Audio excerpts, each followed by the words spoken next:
Goeiemôre, baie welkom by die Gereformeerde Kerk Ontdekkers. Mag die Here ons saam weer seën as ons vanmôre gaan saamlees uit 1 Samuel 25. Ja, die verhaal van Abigail en haar absolute vertroue in die lewendige God. Kom ons luister na die woord van die Here. Kom ons buig ons hoofde in gebed saam.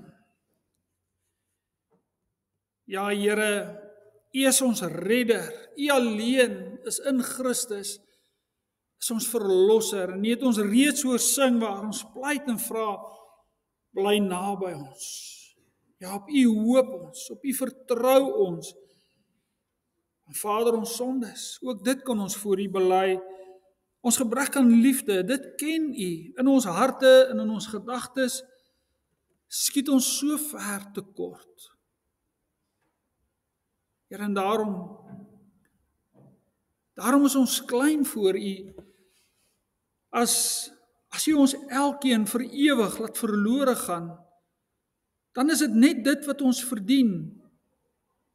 En tog kan ons U nabyheid opsoek, in U midde wees met vrymoedigheid, in Jesus naam. Hoe anderste, as dat ons hier is vanmôre met dankbare harte, dat ons hier is in aanbidding, met een begeerte, om U naam te heilig, om U groot te maak, om U uit te wys, om uit te jubel, U alleen is ons rots en ons verlosser. Wil U nou ons elkeen in ons harte lei deur U Gees, in die waarheid van U woord, versterk ons, bemoedig ons, vertroos ons. Here, en as daar in ons harte 'n skadelike weg is, wys dit aan ons uit deur U Gees en hou ons op paaie van geregtigheid tot die eer van U naam alleen. Bewaar ons daarteen dat ons U naam deur die modder sal sleep. Lei ons, verlig ons harte nou, ook in hierdie gedeelte waarna ons saam gaan luister. Bemoedig en ons, versterk ons. Dit pleit ons net in Jesus naam. Amen.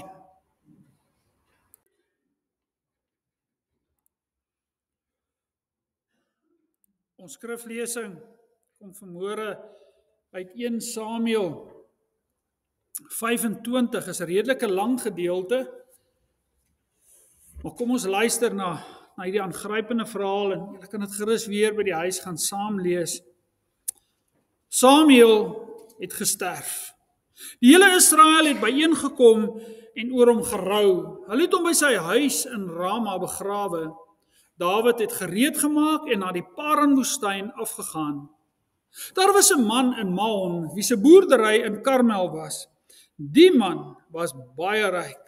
Hy het 3000 skape en 1000 bokke gehad. Hy was juis besig om sy skape te skeer in Karmel.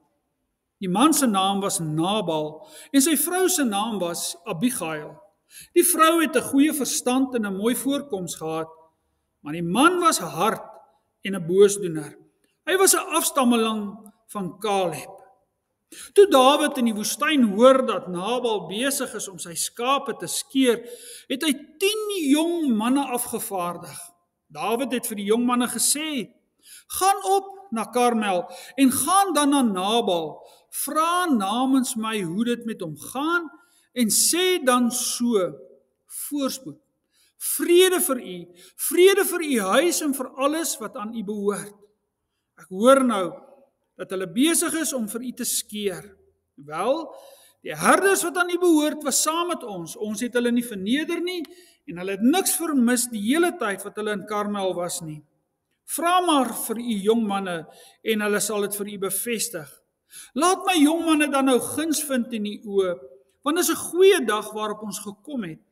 Gee dan asseblief wat u byderhand het vir u dienaars en vir u seun vir Dawid. Die jong manne van Dawid het daar aangekom, aan Nabal al hierdie woorde namens Dawid oorgedra en toe gewag. Maar Nabal, die dienaars van Dawid, geantwoord en gesê, wie is Dawid? Wie is die seun van Isaai? Daar is deesdae baie slawe wat dros, amper elkeen loop weg van sy baas af.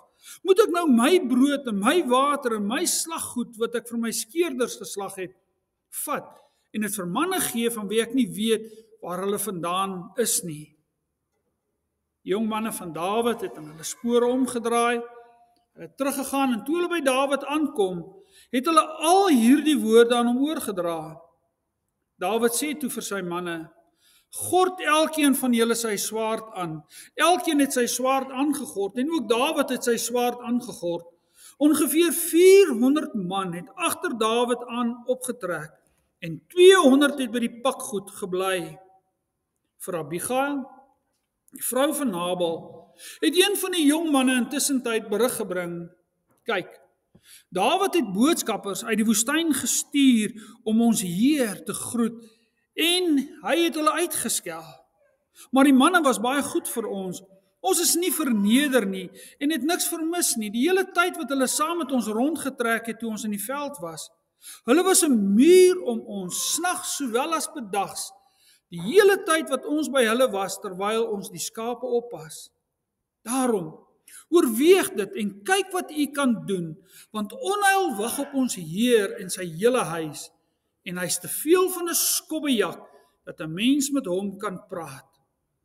Abigail het gou gemaak, sy 200 brode, 2 kruike wyn, 5 voorbereide skape, 5 seah geroosterde graan, 100 blokke saamgeperste rosyne en 200 blokke saamgeperste droë vye geneem en dit op donkies gelaai. Sy sê toe vir haar diensmeisies, gaan voor my uit. Kyk, ek kom agterna. Vir haar man Nabal het sy egter nie daarvan vertel nie. Terwyl sy op die donkie ry en onder die beskutting van die berg afgaan, kom Dawid en sy manne juis af in haar rigting, sodat sy hulle ontmoet. Dawid het gedink, ek het beslis spiere verniet, alles wat aan hierdie man behoort, in die woestyn opgepas, sodat daar niks van alles wat aan hom behoort vermis geraak het nie. Hy vergeld my kwaad vir goed.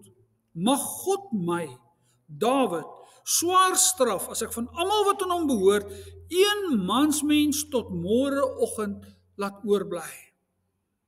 Toe Abigail vir Dawid sien, het sy vinnig van die donkie afgeklim, voor Dawid neergeval en diep neergebuig met haar gesig teen die grond. Sy het by sy voete neergeval en gesê, die blaam rus op my, my Heer. Laat my, u dienares, asseblief direk met u praat en luister na die woorde van u dienares. My Heer moet hom tog nie steur aan Nabal nie. Daardie skobbejak van 'n man, want so sy naam is, so is hy. Sy naam was Nabal en die dwaasheid loop saam met hom. Maar ek, u dienares, het nie die jong manne van my Heer wat u gestuur het, gesien nie. En nou, my Heer, so waar as die Here leef en u leef, die Here wat u daarvan weerhou het om by bloedskuld betrokke te raak, deur met u eie hand 'n oorwinning vir u self te behaal. Mag hy dit nou met u vyande en met hulle wat daarop uit is om my Heer kwaad aan te doen, ja, gaan soos met Nabal. En nou, wat hierdie buitengewone geskenk betref wat u slavin vir my Heer gebring het, laat dit gegee word aan die jong manne wat in my Heer se voetspore volg. Vergewe asseblief die oortreding van u dienares, aangesien die Here beslis vir my Heer 'n bestendige huis sal vestig, omdat my Heer die oorloof van die Here voer. Mag onheil nie naby u kom solank u leef nie. En wanneer mense opstaan om u te agtervolg en die lewe bedreig, mag die lewe van my Heer dan toegebind wees in die sakkie van die lewendes by die Here, die God. Maar die lewens van die vyande, mag hy dit wegslinger uit die holte van 'n slingervel.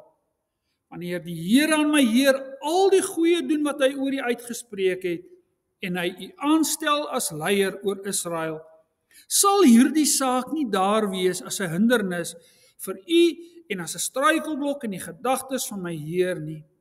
Dat u sonder rede onskuldig bloed vergiet het, en dat my Heer vir homself 'n oorwinning behaal het nie. En wanneer die Here aan my Heer goed doen, moet u aan u dienares dink. Toe sê Dawid vir Abigail, die Here, die God van Israel moet geprys word, hy wat jou vandag gestuur het om my te ontmoet. Jou goeie oordeel moet geprys word.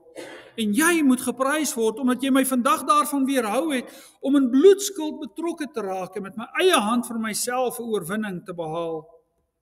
Maar aan die ander kant, so waar as die Here, die God van Israel leef, hy wat my daarvan weerhou het om jou kwaad aan te doen, sou daar, as jy my nie so gou tegemoet gekom het nie, sonder twyfel teen die môrelig nie 'n enkele mansmens van Nabal oorgebly het nie.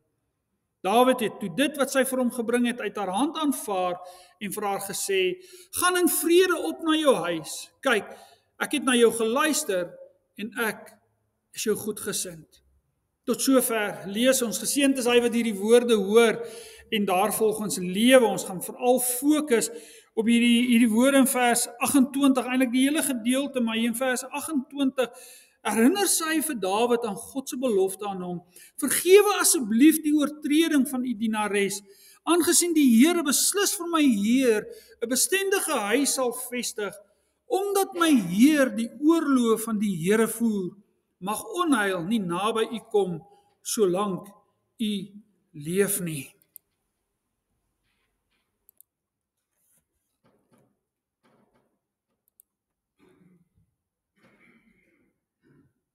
Een van die ergste sondes, dink ek, wat ons baie keer doen, en ons almal is eintlik skuldig daaraan, omdat ons dit maklik kan wegsteek en nie so sigbaar is soos ander sondes nie, is om nie ten alle tye altyd op die Here te vertrou nie. Ons is so vinnig om self beheer oor ons lewens te neem, ons eie plan te maak, omdat ons dink, maar ons het 'n beter plan as God. Veral as dinge lyk of dit nie uitwerk soos wat ons dit wil hê nie.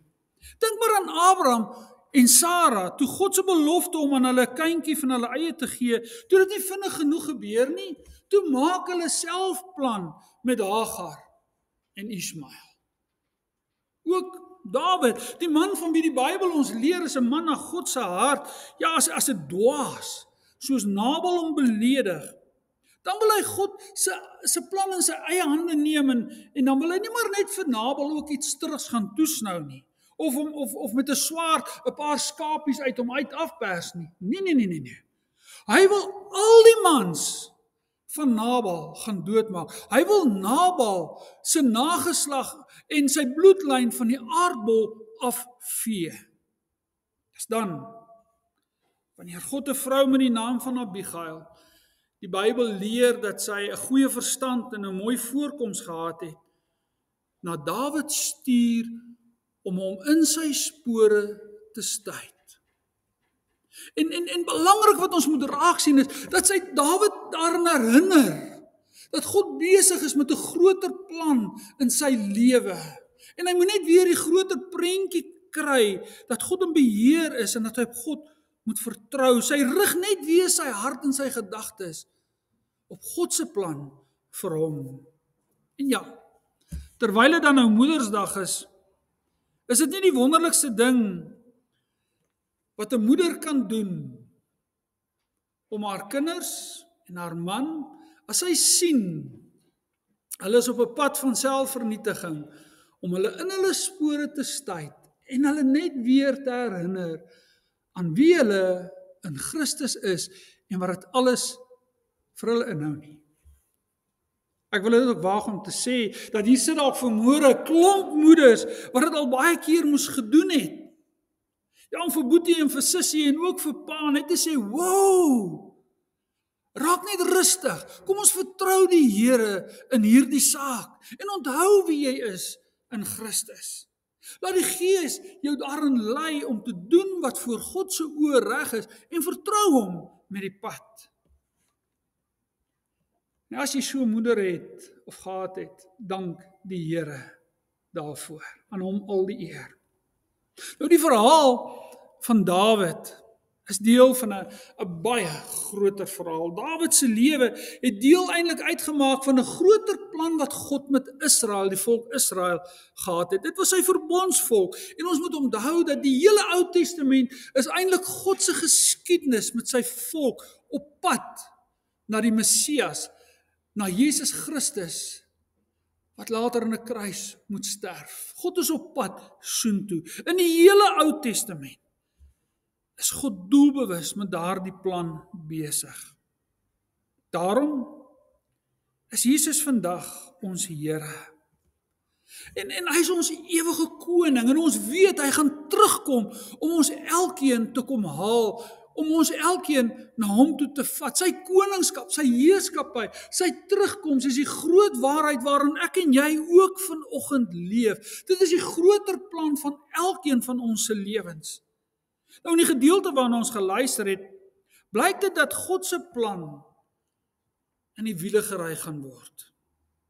Ons weet, ons almal ken die verhaal van Saul, dat God klaar sy rug op Saul gedraai het as koning van Israel. Ons het gehoor ook dat die profeet Samuel, wat nog gerig het en gelei het as laaste rigter, die volk koers gegee het, dat hy ook gesterf het. Dawid, weet ons, was ook al reeds deur Samuel gesalf as die volgende koning. Maar Saul het alles gedoen in sy vermoë om Dawid dood te maak.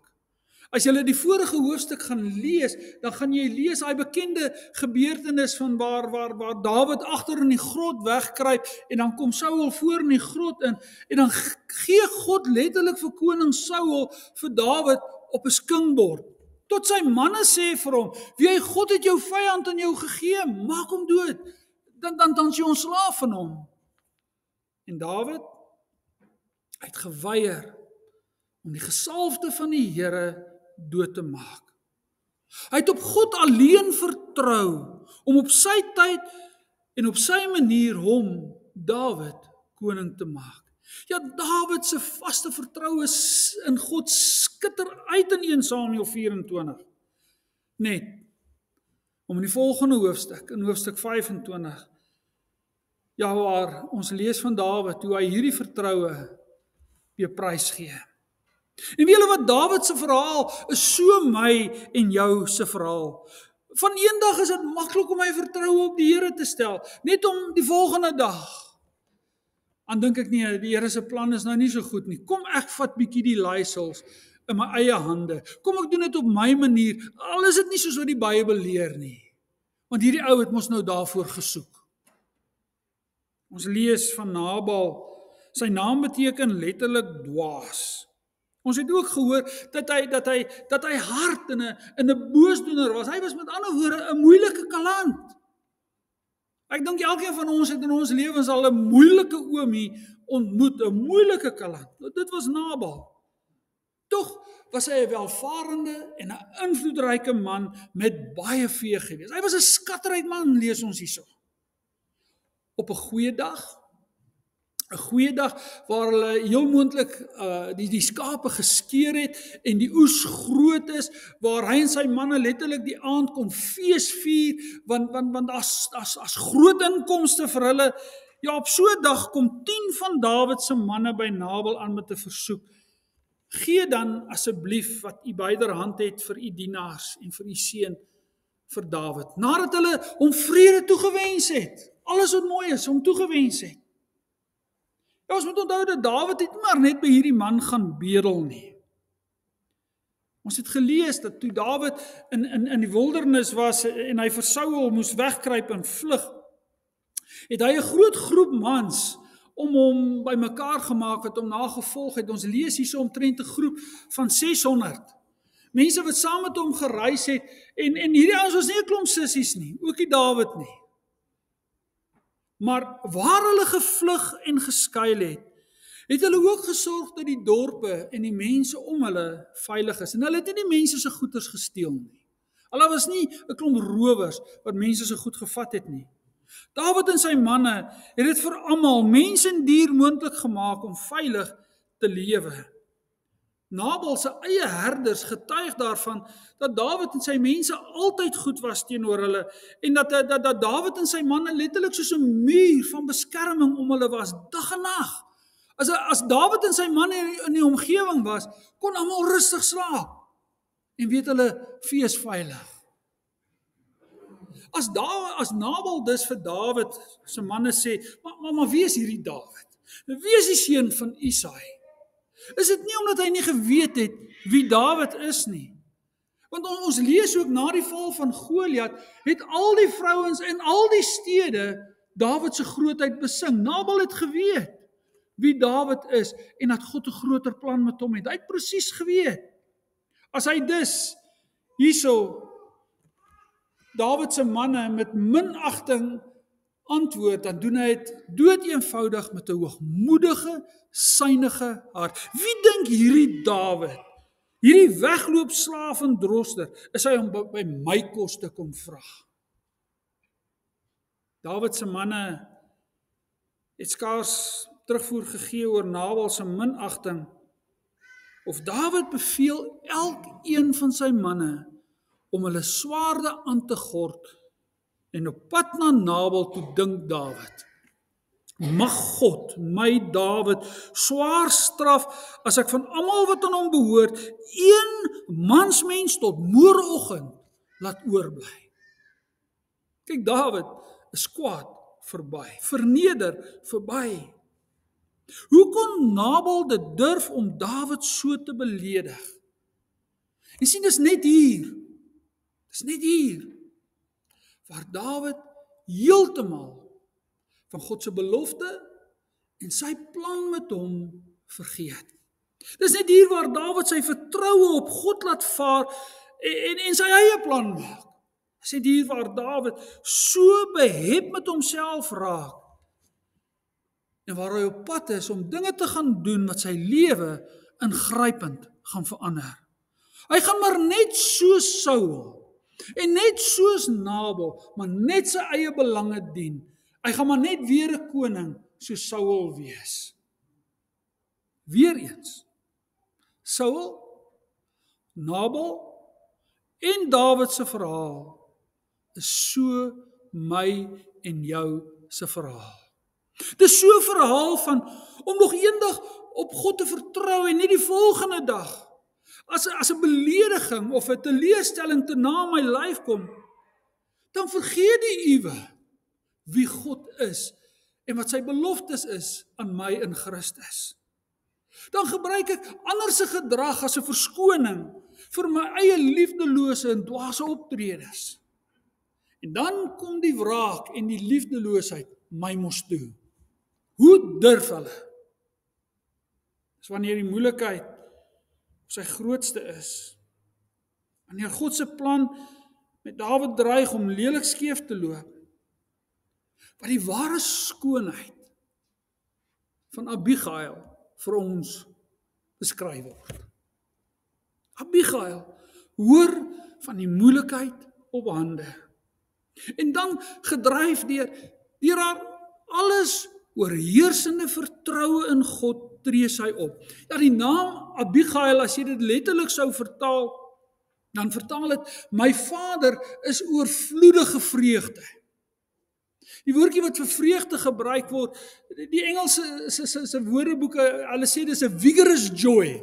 Dis nie net bly wees nie. Mense, hierdie is 'n uitbundige, dis 'n oorvloedige vreugde. Sy het 'n oorvloedige vreugde in God gehad, in wie hy is, omdat hy die God is wat 'n beloftes maak aan sy kinders en sy kinders kan hom vertrou daarmee.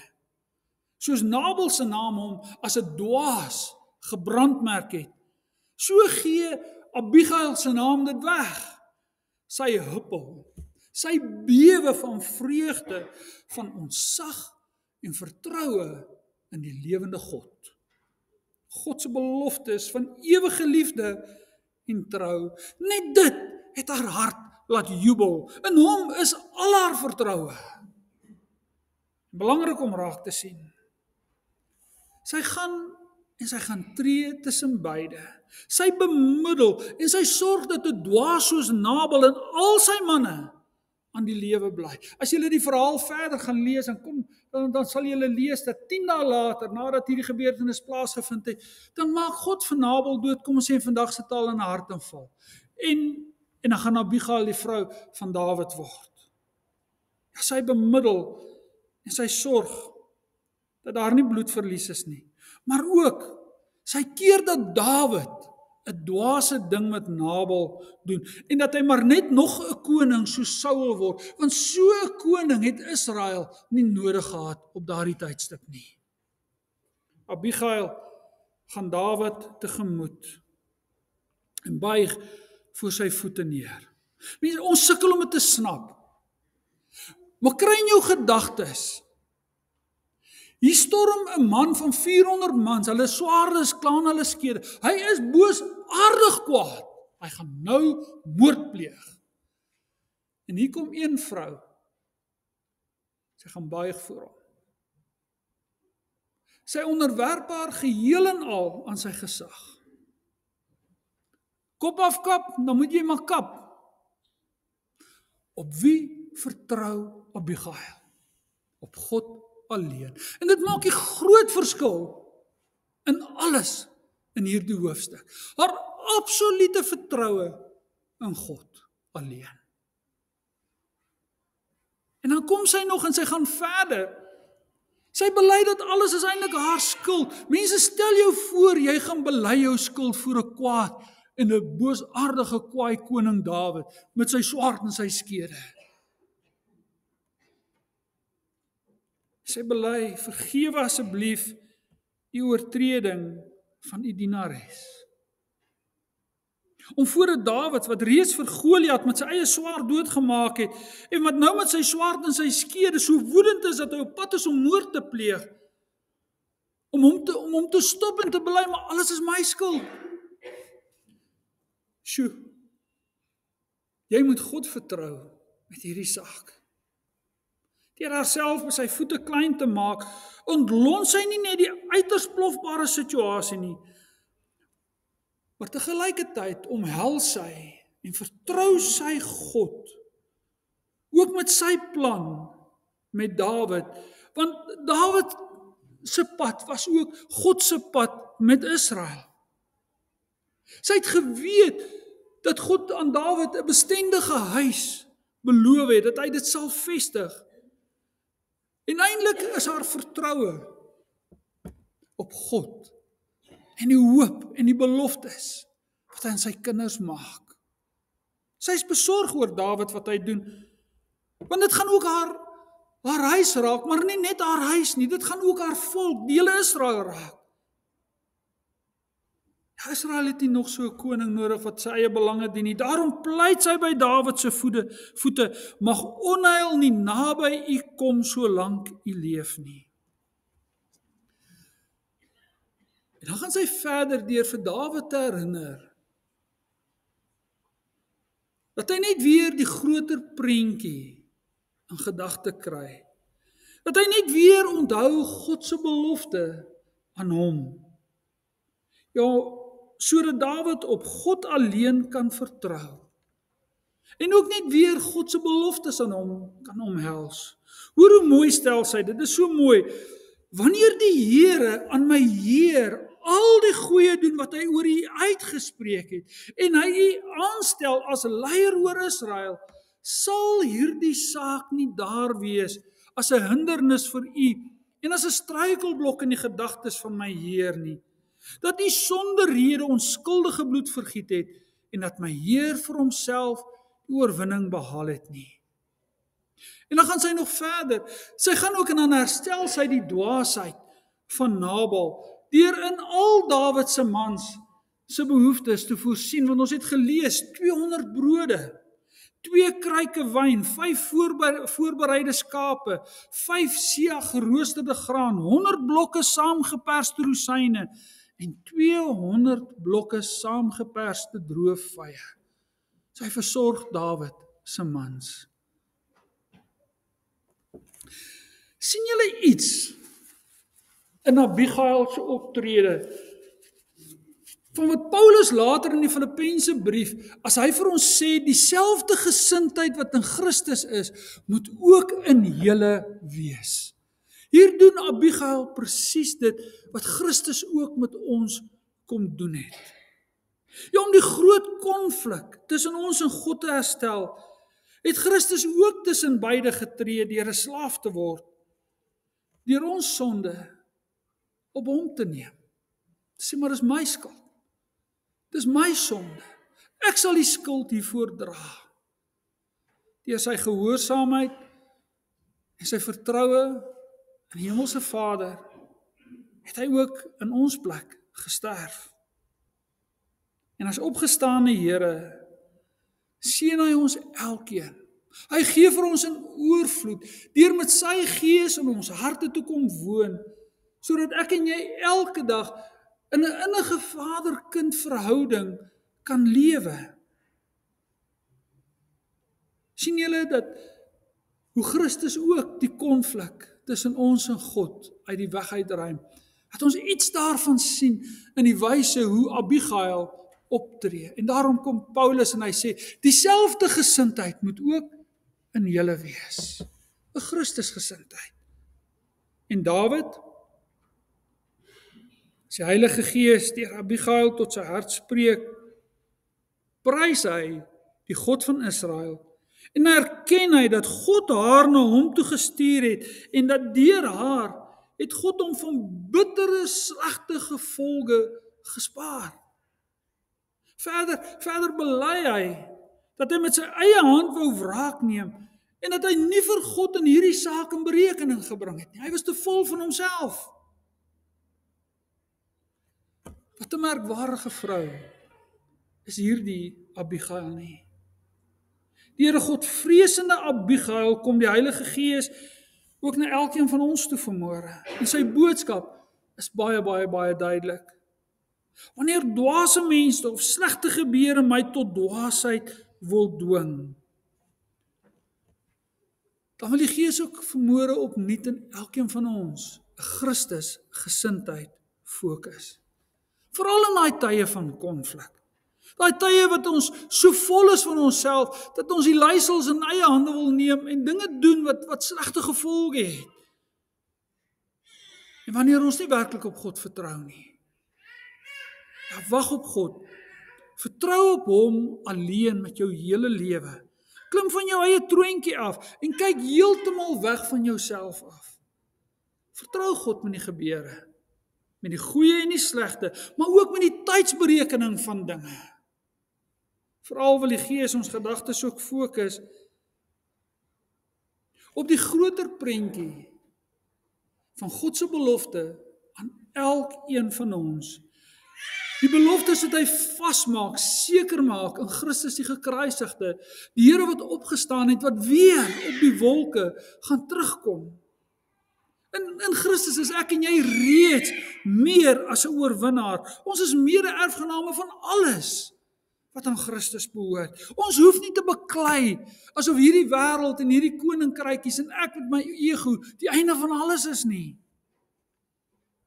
En niks in tyd of ewigheid kan ons skei van God se liefde vir ons nie.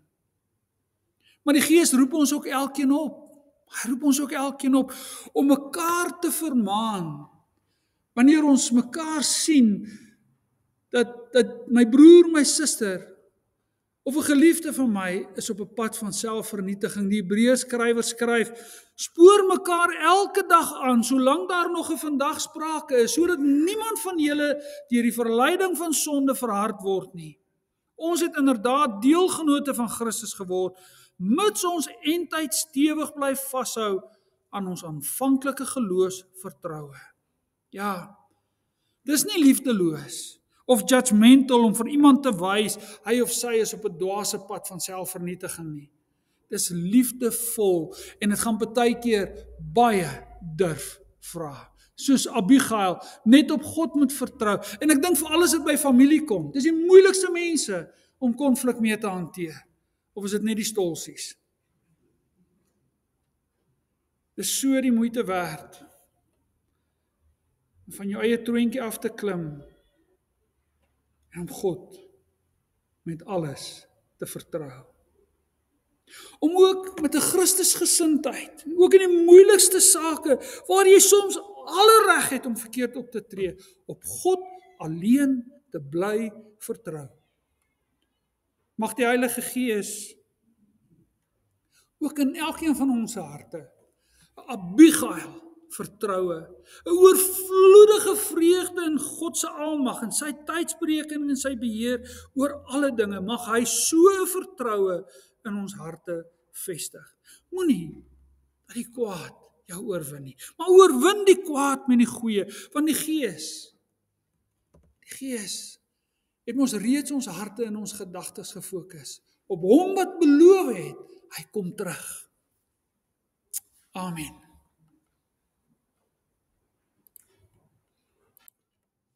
Kom ons doen 'n gebed saam.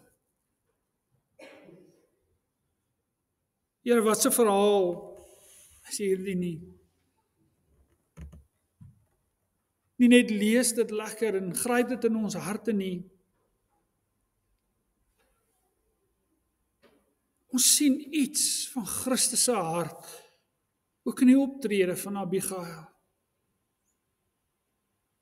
'n Vrou wat U vreesloos gedien het, wat met alles in haar net op U vertrou het. En is maar net 'n skaduwee van dit wat Christus aan die kruis vir elkeen van ons gedoen het.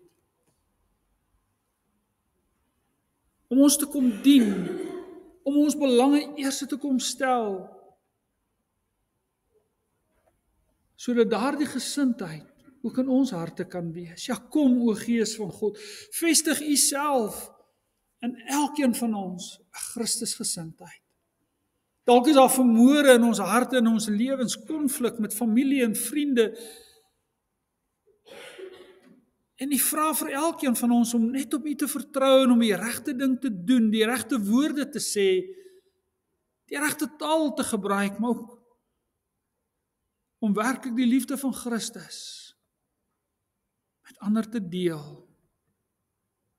Ja, kom o Gees van God, vestig in elkeen van ons harte so 'n gesindheid. Help ons. Wys aan ons daar waar ons miskien heeltemal te vol van onsself is, waar ons sukkel om van ons troontjies af te klim. Lei ook ons gedagtes waar ons so maklik meegevoer kan word met verkeerde gedagtes, waar ons so maklik ons verkeerde gedrag regverdig in ons gedagtes. Dat skep in elkeen van ons 'n rein hart, sodat ons deur Jesus Christus ook kan navolg. Dankie Here vir U woord wat so duidelik is.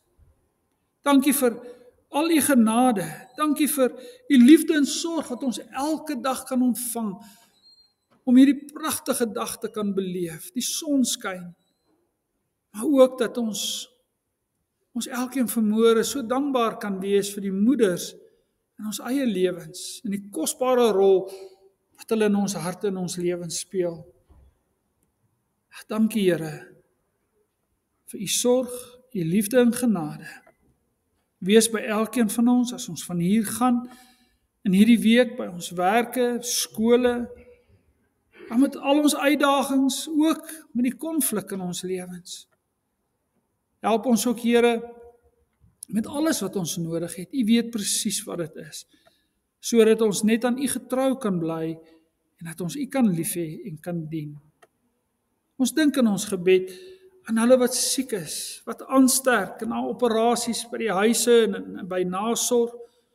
Ons dink ook in die besonder vir Henny wat met hierdie week gaan vir operasie, ook met al die uitdagings wat daarmee saamgaan. Sit ons ook vir hom en Elise in U hande, dat U hulle sal versorg en sal lief hê en sal gesond maak volgens U wil. Daar wees ook by elkeen van ons met die eie uitdagings in ons eie harte en in ons gedagtes. Ja, wees ons genadig, o Vader, en kyk altyd na ons om Christus ontwil. Ons sal ook bid, Vader, wees by ons as gemeente met sy eie uitdagings. Geef ons altyd die middele, geef ons altyd die gawes om U hier te dien, te loof en te prys. En ons wil vra, versorg ons ook as gemeente met alles wat ons nodig het, sodat ons kerk van ons Here Jesus Christus kan wees. Dit vra ons en dit bid ons in Jesus naam alleen. Amen.